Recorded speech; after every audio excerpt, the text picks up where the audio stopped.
17 मे रोजी मुंबईत शिवाजी पार्क येथे पंतप्रधान नरेंद्र मोदी यांची प्रचार सभा होणार आहे।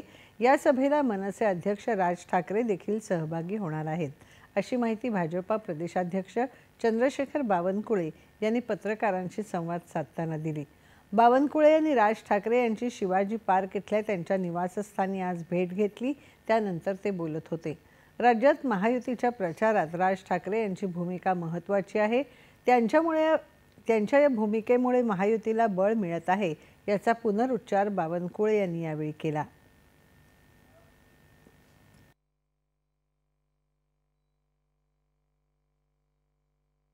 17 तारीख को शिवाजी पार्क में शाम को 6 बजे रैली करने वाले हैं।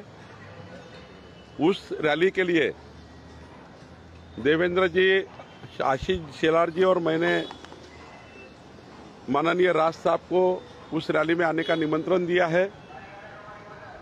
राज साहब ने इसके पहले ही माननीय प्रधानमंत्री मोदी जी ने जो संकल्प किया है विकसित भारत का, उसके लिए उन्होंने साथ देने का ऐलान किया है और यह ऐलान महत्वपूर्ण है। मुंबई के लिए, महाराष्ट्र के लिए बहुत बड़ी बात है।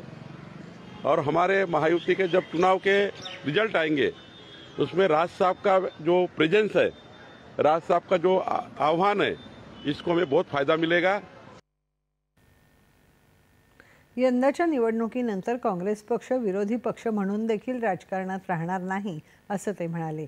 तर राज्यात 4 जून नंतर शरदचंद्र पवार पक्षाचं तुतारी हे चिन्ह आणि शिवसेना उद्धव बाळासाहेब ठाकरे पक्षाचं मशाल हे चिन्ह राजकारणात दिसणार नाही, असं काँग्रेस नेते पृथ्वीराज चव्हाण यांच्या वक्तव्यातून दिसत आहे, असंही ते म्हणाले।